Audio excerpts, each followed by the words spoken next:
الحمد لله كفى والصلاة والسلام على من اصطفى أما بعد أعوذ بالله من الشيطان الرجيم بسم الله الرحمن الرحيم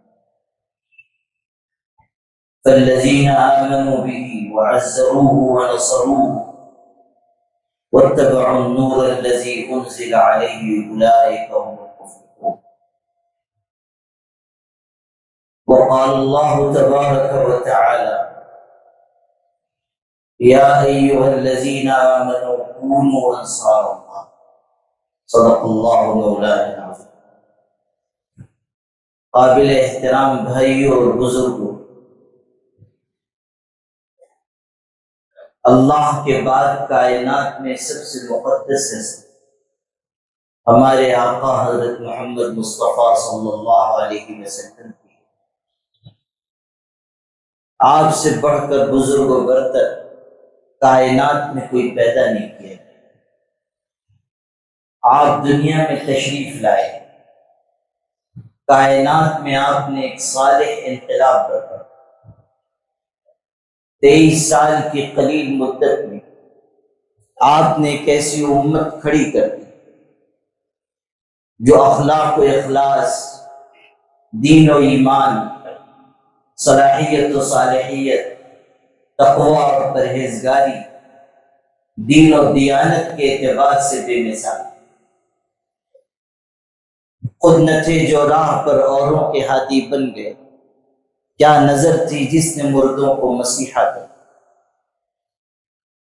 ایسے لوگ جو جاہلیت میں زندگی گزار رہے، حضرت نبی کریم صلی اللہ علیہ وسلم کی تربیت کے نتیجے میں کیسے بلند مقام پر پہنچے. جو کفر کی اندھیریوں میں تھے، ایمان کا نور ان کو نصیب ہوا. آپ دیکھیں کہ ایک طرف حضرت نبی کریم صلی اللہ علیہ وسلم نے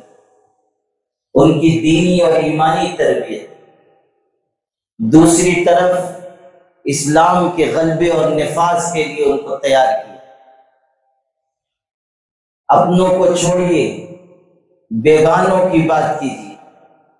دوستوں سے نہیں دشمنوں سے پوچھیں کہ ان کی نگاہ میں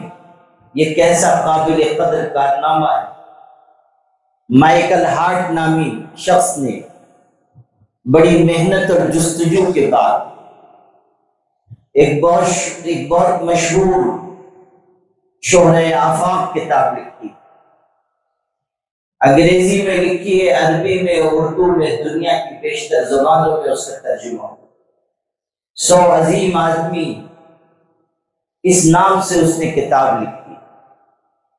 خود عیسائی ہے، حضرت عیسیٰ علیہ السلام کا ماننے والا ہے، لیکن دنیا کے 100 عظیم انسانوں کی فہرست سب سے پہلے نمبر پر اس نے حضرت محمد صلی اللہ علیہ وسلم کا ذکر کیا. وجہ اس کی یہ بیان کی کہ کائنات کے عظیم انسانوں کی تاریخ میں نے پڑھی، ان کی زندگی کا میں نے مطالعہ کیا، حالات میری نگاہ کے سامنے آئے. مجھے دنیا میں سوائے محمد صلی اللہ علیہ وسلم کے کوئی شخص ایسا نہ ملا کہ جس نے اپنے ماننے والوں کی دین اور دنیا دونوں کے اعتبار سے ایسی کامل رہنمائی کی ہو اور اس طرح کا انقلاب برپا کیا ہو کہ جب وہ دنیا سے تشریف لے گئے تو نہ صرف یہ کہ دین دنیا میں پھیل چکا تھا، بلکہ ان کے ماننے والوں کی ایک عظیم سلطنت قائم ہو چکی. آپ غور کیجیے کہ حضور صلی اللہ علیہ وسلم نے صرف 23 سال کی مدت میں کیسا انقلاب برپا کیا. آپ صلی اللہ علیہ وسلم نے انسانوں کو جینے کا سلیقہ اور طریقہ سکھایا. آپ نے بتایا کہ انسانیت کی معراج مال اسباب، روپیہ پیسہ دولت یہ نہیں ہے. انسانیت کی معراج اعلیٰ اخلاق،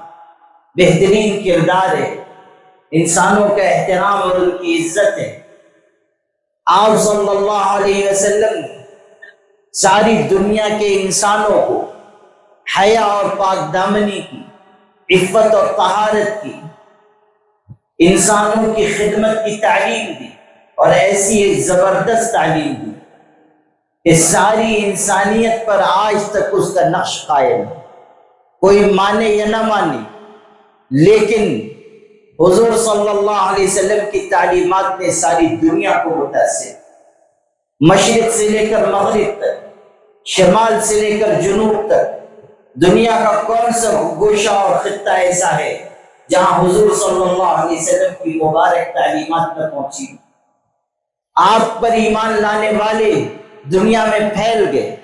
انہوں نے صحراؤں اور بیابانوں تک میں اللہ کے دین کی اور حضور صلی اللہ علیہ وسلم کی تعلیمات کی اشاعت دی اذانیں کبھی یورپ کے کنیساؤں میں، کبھی افریقہ کے تپتے ہوئے صحراؤں میں۔ اللہ کے دین اور حضور کی تعلیم کو لے کر صحابہ تابعین کہاں کہاں نہ پہنچے۔ ایک طرف حضور صلی اللہ علیہ وسلم کا یہ روشن چہرہ ہے کہ آپ ساری انسانیت کے محسن ہیں، آپ صرف مسلمانوں کے نہیں، ساری دنیا کے انسانوں کے امام، رہبر اور رہنما ہیں۔ آپ کو بھیجا گیا سارے جہان کے لیے باعث رحمت بنا کر، وَمَا أَرْسَلْنَاكَ إِلَّا رَحْمَةً لِّلْعَالَمِينَ۔ آپ صلی اللہ علیہ وسلم خود بیان فرما رہے ہیں کہ اِنَّمَا أَنَا رَحْمَةٌ مُهْدَاةٌ، میں اللہ کی ایسی رحمت ہوں جسے اللہ کی طرف سے انسانوں کے لیے ہدیہ کیا گیا ہے، تحفے میں مجھے عطا کیا گیا ہے۔ کائنات انسانی میں انسانوں کا کوئی طبقہ ایسا نہیں جس پر حضور صلی اللہ علیہ وسلم کے احسانات نہ ہو، مگر افسوس کہ آج ہمارے اس ملک میں بھی اور دنیا کے الگ الگ خطوں اور علاقوں میں ایسے محروم اور بدبخت لوگ جو حضور صلی اللہ علیہ وسلم کی عزت و ناموس پر کیچڑ اچھالنا، آپ کی عزت سے کھلواڑ کرنا اپنے لیے باعث فخر سمجھیں۔ وہ یہ خیال کرتے ہیں کہ ہم کوئی بہت بڑا کارنامہ انجام دے رہے ہیں۔ ہمارے اسی ملک میں آپ دیکھیے کہ تھوڑے تھوڑے وقفے سے حضور صلی اللہ علیہ وسلم کی شان اقدس میں گستاخی کی جا رہی ہے، ایسی واہیات اور اخلاق سے گری ہوئی باتیں کہی جاتی ہیں جو کسی عام شریف انسان کے بارے میں بھی برداشت نہ کی جا سکتی۔ حضور صلی اللہ علیہ وسلم کی شان اقدس میں یہ توہین اور اہانت در حقیقت اس خوف کی وجہ سے بھی ہے جو انسانوں کے دلوں پر چھاتا جا رہا ہے، کافروں اور مشرکوں کے دلوں پر چھاتا جا رہا ہے کہ حضور صلی اللہ علیہ وسلم کا لایا ہوا دین آہستہ آہستہ دنیا میں پھیلتا جا رہا ہے، اسلام غالب آ رہا ہے، اسلام کے بڑھتے ہوئے قدم روکے نہیں جا سک رہے ہیں، اس وجہ سے بھی دنیا خوفزدہ ہے۔ آپ دیکھیے کہ اسلام کی راہ میں رکاوٹ ڈالنے کے لیے دنیا کے لوگوں نے کیا کچھ تدبیریں نہ کی، مال اسباب خرچ کیا گیا، میڈیا کی طاقت استعمال کی گئی، اسلام کو ایک دہشت گرد مذہب کے عنوان سے پیش کیا گیا، مسلمانوں پر دہشت گردی کا الزام لگایا گیا، حضور صلی اللہ علیہ وسلم کی تعلیمات کو ارہابیت سے، دہشت گردی سے تعبیر کیا گیا۔ دنیا کے مختلف خطوں اور علاقوں میں کس طرح دین اور حضور صلی اللہ علیہ وسلم کی شبیہ کو خراب کرنے کی کوشش کی گئی، لیکن اس کے باوجود اسلام کا راستہ روکا نہ جا سکا۔ حضور صلی اللہ علیہ وسلم کی ذات عالی کی کشش آج بھی دلوں کو فتح کر رہی ہے، آج بھی ہزاروں لاکھوں لوگ اسلام کی طرف لپک کر آ رہے ہیں۔ جس وقت امریکہ میں دہشت گردانہ حملہ ہوا تھا اور کون نہیں جانتا کہ اس حملے کے پیچھے کس کا ہاتھ تھا، لیکن اس کو مسلمانوں سے منسوب کیا گیا صرف اس لیے کہ ساری دنیا میں اسلام کو دہشت گردی کے عنوان سے پیش کیا جائے، لیکن اللہ نے اس تدبیر کو دشمنان دین ہی پر الٹ دیا۔ 9/11 کے اس واقعے کے بعد لوگوں میں تجسس پیدا ہوا کہ اسلام کی تعلیم آخر ہے کیا؟ اسلام کے بارے میں جو کچھ ہمیں بتایا جا رہا ہے کیا وہی سچائی ہے یا سچائی کچھ اور ہے؟ وہ لوگ جو کبھی اسلام کی تعلیمات کو پڑھنا نہیں چاہتے تھے، وہ جن کو اسلام کی طرف کوئی رغبت کشش نہیں تھی، انہوں نے بھی اسلامی تعلیمات کا مطالعہ کیا۔ نتیجہ یہ کہ اس واقعے کے بعد امریکہ میں، یورپ میں، مختلف ایسے ملکوں میں جو لادینیت کے راستے پر یا عیسائیت کے راستے پر چل رہے ہیں، وہاں ہزاروں لوگوں نے اسلام اور ایمان قبول، اس لیے کہ اللہ نے اسلام کی تعلیمات میں وہ کشش رکھی، حضور صلی اللہ علیہ وسلم کے مبارک ارشادات میں وہ کشش ہے جو دنیا کے کسی اور مسلم، دنیا کے کسی اور ریفارمر کی تعلیمات میں، اس کے اقوال میں، اس کی بتائی ہوئی باتوں میں نہیں۔ کائنات میں سب سے زیادہ اخلاق اور انسانیت کا درس دینے والی ذات اگر کسی کی ہے وہ حضرت محمد صلی اللہ علیہ وسلم۔ کون حضور صلی اللہ علیہ وسلم کی ان پاکیزہ تعلیمات کا مقابلہ کر سکے گا جو آپ نے ساری انسانیت کے سامنے پیش کیا؟ دوسری طرف کون ویسا پاکیزہ کردار پیش کر سکے گا جو حضور نے پیش کر کے دیکھا ہے؟ آپ صلی اللہ علیہ وسلم نے جب یہ اعلان کیا کہ مجھے اللہ کا نبی بنا کر بھیجا گیا ہے تو مشرکین نے آپ کی نبوت کا تو انکار کیا مگر آپ کے کردار پر انگلی نہ اٹھا سکے۔ آپ نے خود پوچھا اگر میں تم سے کہوں کہ اس پہاڑ کے پیچھے دشمن ہے جو تم پر عنقریب حملہ کرے گا، کیا تم میری بات کو تسلیم کرو گے؟ سامنے مومنین نہیں تھے، مسلمان نہیں تھے، آپ کے عقیدت مند نہیں تھے، سب آپ کا انکار کرنے والے آپ کی جان کے دشمن تھے، لیکن سب نے ایک زبان ہو کر کہا ما جربنا علیک الا صدقا، ہم آپ کی بات مانیں گے، اس لیے کہ آج تک کبھی ہم نے آپ کو جھوٹ بولتا ہوا نہیں پایا۔ مشرکین کہتے تھے کہ محمد الصادق ہیں، الامین ہیں، یعنی سچے ہیں اور امانت دار ہیں۔ یہ صرف دو صفات نہیں ہیں، آپ غور کیجیے، صداقت کا تعلق گفتار سے، امانت کا تعلق کردار سے۔ مشرکین یہ کہتے تھے کہ صداقت اور امانت میں یہ کامل ہے، یعنی محمد کی گفتار بھی کامل ہے اور محمد کا کردار بھی کامل ہے، کہیں سے کوئی داغ، کہیں سے کوئی دھبا موجود نہیں ہے، کوئی ایسی چیز کمزوری کی نہیں ہے جس کو ہم دنیا کے انسانوں کے سامنے پیش کر سکیں۔ آپ حضور صلی اللہ علیہ وسلم کی سیرت اٹھا کر دیکھیں، ایسی پاکیزہ سیرت اور کس کی ہوگی؟ آپ کا کردار دیکھیں، ایسا پاکیزہ کردار اور کس کا ہوگا؟ اس کے باوجود اگر کچھ لوگوں کو حضور کے کردار میں کوئی خامی آج نظر آ رہی ہے تو یہ ان کی اپنی بیمار ذہنیت کی علامت ہے، یہ سیاسی مفادات کے لیے اٹھائے جانے والے شوشے ہیں، یہ اس ملک میں مسلمانوں اور غیر مسلموں کے درمیان دراڑ پیدا کرنے کی کوششیں ہیں۔ بہت سے لوگوں کو خریدا جاتا ہے، سیاسی مفادات کے لیے ان کو استعمال کیا جاتا ہے، جن لوگوں کی نگاہ میں صرف اقتدار ہے، جن کی نگاہ میں صرف کرسی ہے،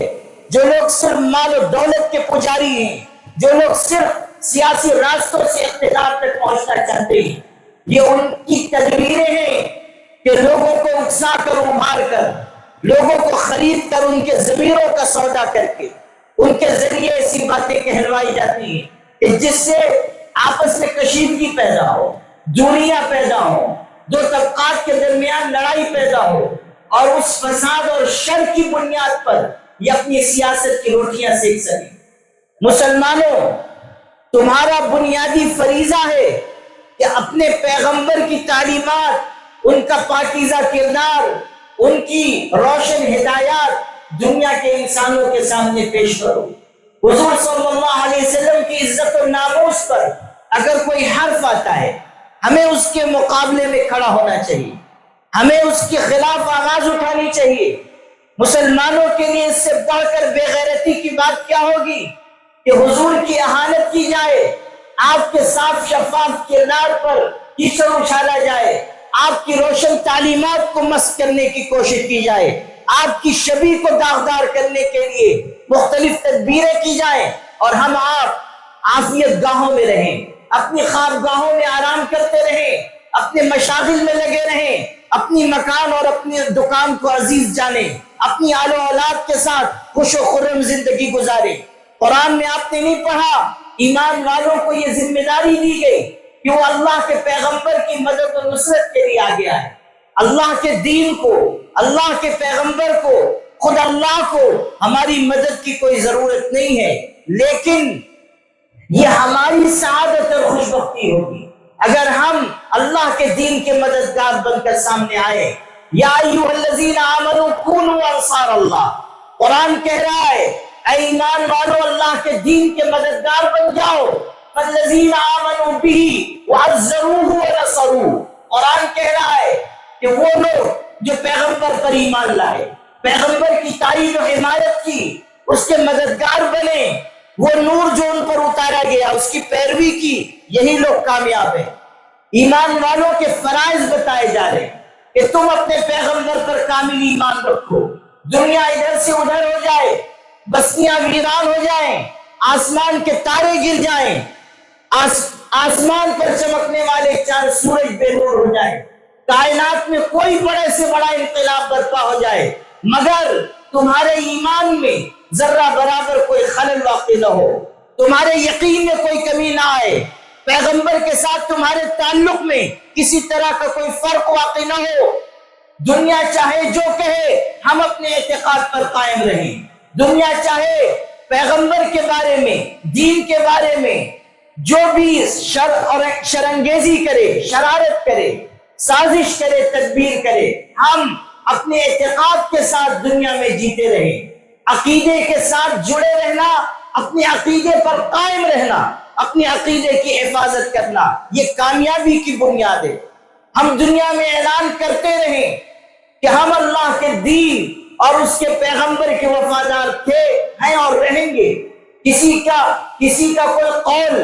کسی کی کوئی تدبیر، کسی کی کوئی سازش، کسی کی شرانگیزی ہمیں اپنے اعتقاد سے ہٹا نہیں سکتی۔ ایک تو ایمان، پھر تائید و حمایت کی بات ہے، نصرت کی بات ہے، حضور صلی اللہ علیہ وسلم کی نصرت، آپ کے دین کی نصرت، آپ کی عزت و ناموس پر حملہ ہو، اس کے خلاف ہماری طاقتور آواز بلند ہو، ہم اس تدبیر اور سازش کا تدارک کرنے کے لیے آگے بڑھیں، قلم کے ذریعے، زبان کے ذریعے، میڈیا کی طاقت کے ذریعے، تقریر اور تحریر کے ذریعے جو طریقے ہم اختیار کر سکیں اس کو ہمیں اختیار کرنا چاہیے، قانون کے دائرے میں رہتے ہوئے جو احتجاج ہم کر سکتے ہیں ہمیں کرنا چاہیے۔ یہ مت کیجئے کہ اسے معمول کا واقعہ سمجھ کر نظر انداز کر دیجئے، یا یہ خیال کیجئے کہ ہم احتجاج کریں گے تو امن و امان خراب ہوگا۔ ہمیں یہ اعلان کرنا چاہیے اور 100 بار اعلان کرنا چاہیے کہ وہ امن و امان ہمارے لیے کبھی قابل قبول نہیں ہے جو حضور کی اہانت کی قیمت پر ہمیں دی، جو حضور صلی اللہ علیہ وسلم کی ذلت برداشت کر کے ہمیں نصیب ہو، ایسا امن و امان ہمیں کسی طرح قابل قبول نہیں۔ یہ بھی سمجھ لیجئے کہ حضور صلی اللہ علیہ وسلم کی شان اقدس میں جو بدترین الفاظ آج کہے جا رہے، جو گستاخیاں کی جا رہی، جو واہیات باتیں حضور کی طرف منسوب کی جا رہی، حضور صلی اللہ علیہ وسلم کی شان اقدس ان سے بہت بلند ہے۔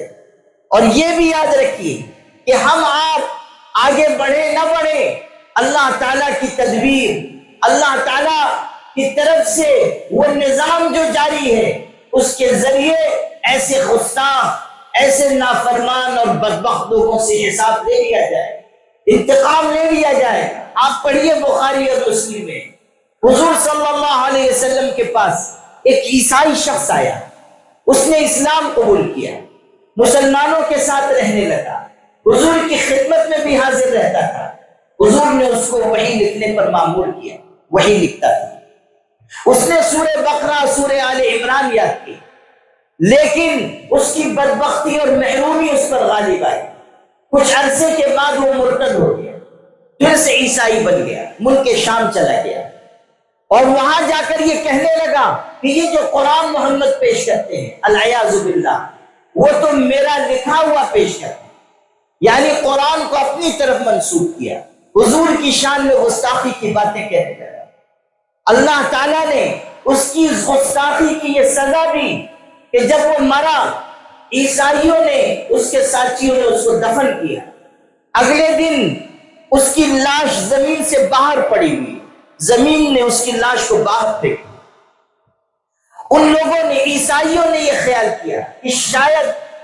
محمد صلی اللہ علیہ وسلم کے ساتھیوں نے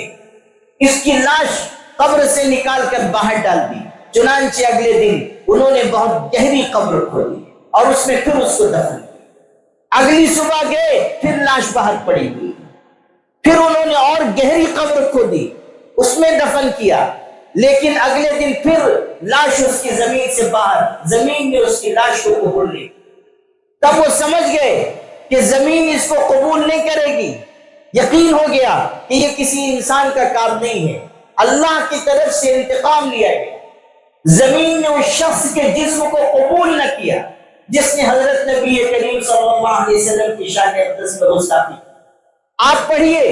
مشرکین کے سرداروں میں سے ایک کے بیٹے نے حضور کی شان میں گستاخی کی، آپ نے بد دعا دی، اللہم سلط علیہ کلبا من کلابک، اللہ اس پر اپنے درندوں میں سے ایک درندہ مسلط ہے۔ وہ شخص مشرک ہے، باپ بھی مشرک ہے، لیکن حضور کی بد دعا پر ایسا یقین تھا کہ ایک موقع پر وہ باپ اپنے بیٹے کے ساتھ سفر میں اور مشرکین بھی تھے، ایک علاقے میں پہنچے جہاں درندوں کا خطرہ تھا۔ اپنے ساتھیوں سے اس باپ نے کہا کہ محمد نے میرے بیٹے کو بد دعا دی ہے، مجھے ڈر ہے کہ وہ بد دعا پوری ہو جائے، اس لیے میرے بچے کی حفاظت کا انتظام کرو، جوان بیٹا ہے، اس کو اپنے درمیان سلاؤ۔ چنانچہ سارا قافلہ اس طرح سویا کہ ارد گرد وہ لوگ تھے، بالکل بیچوں بیچ میں اس نوجوان کو سلایا گیا جس نے حضور کی شان اقدس میں گستاخی کی۔ رات کو ایک شیر آیا، وہ تمام قافلے کو پھلانگتا ہوا اور لوگوں کے منہ سونگتا ہوا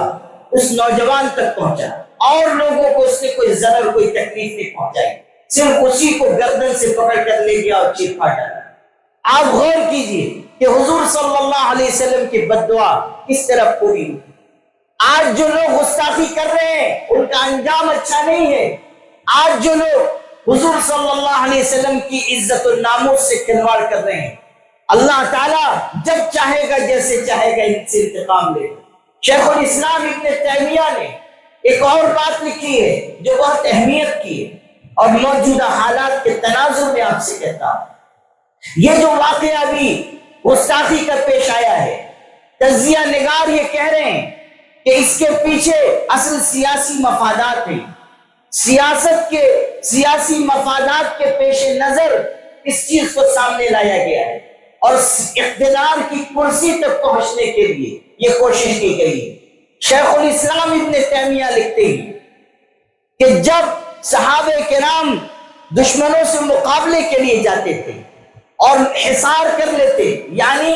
دشمنوں کو گھیر لیتے اور ان کے اوپر فتح نہیں حاصل ہو رہی ہوتی، پھر ان کو معلوم ہوتا کہ دشمنوں نے حضور کی شان میں گستاخی کی ہے،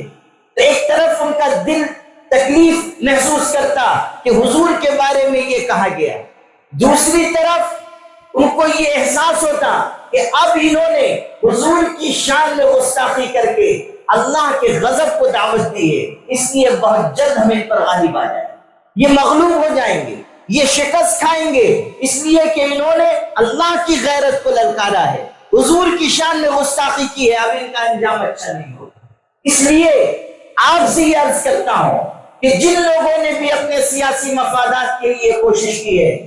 آپ دیکھیں گے کہ جس کام کے لیے، جس مقصد کے لیے انہوں نے یہ کیا ہے، اللہ تعالیٰ اس مقصد میں ان کو ناکام کر دے، ان کو عبرتناک شکست عطا فرمائے گا۔ اللہ تعالیٰ ایسے لوگوں کو دنیا ہی میں ذلت کا اور عبرت کا نشان بنا دے گا۔ اللہ تعالیٰ اپنی